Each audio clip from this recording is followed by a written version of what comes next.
The Kremlin on Thursday vowed to retaliate against unacceptable new U.S. sanctions against Russia over its alleged role in a nerve agent attack on a former spy as the ruble and Russian stocks tumbled. The action by the U.S. State Department is the latest salvo in a series of disputes between the rival powers and comes less than a month after U.S. President Donald Trump met his Russian counterpart Vladimir Putin in Helsinki.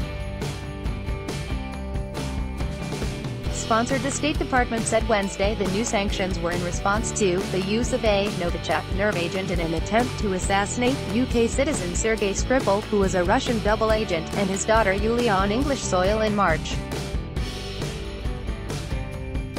They are aimed at punishing Putin's government for having used chemical or biological weapons in violation of international law, spokeswoman Heather Nauert said in a statement.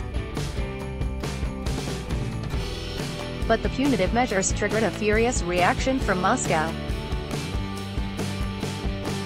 Russia will work on developing retaliatory measures, Foreign Ministry spokeswoman Maria Zakharova told journalists, accusing the U.S. of demonizing Russia. We consider categorically unacceptable the linking of new restrictions, which we as before consider illegal, to the case in Salisbury, Kremlin spokesman Dmitry Peskov told journalists. He called the U.S. an unpredictable partner but said Moscow retains hopes of building constructive relations with Washington. The announcement of sanctions caused Russian stock markets to drop dramatically on opening, and the ruble reached its lowest point since November 2016. The markets and the currency rebounded slightly over the day while remaining sharply down.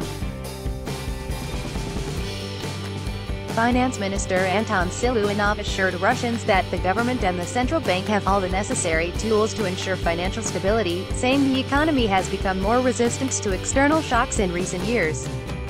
Threat of wider sanctions, the move could cut off hundreds of millions of dollars worth of exports to Russia, said a senior State Department official on condition of anonymity.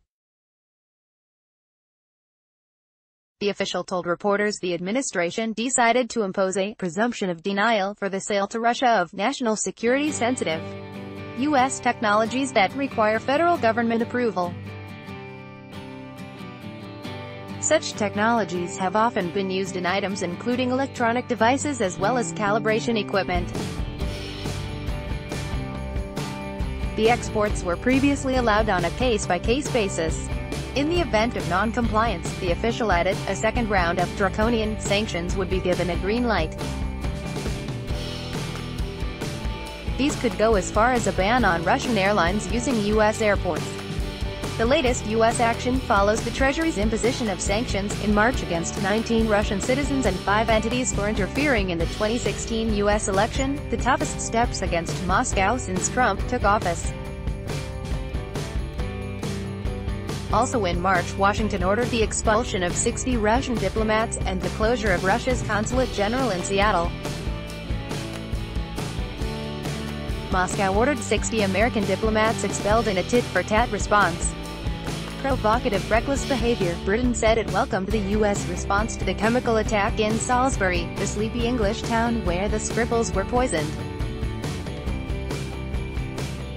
A spokesman for Prime Minister Theresa May said the sanctions send an unequivocal message to Russia that its provocative, reckless behavior will not go unchallenged.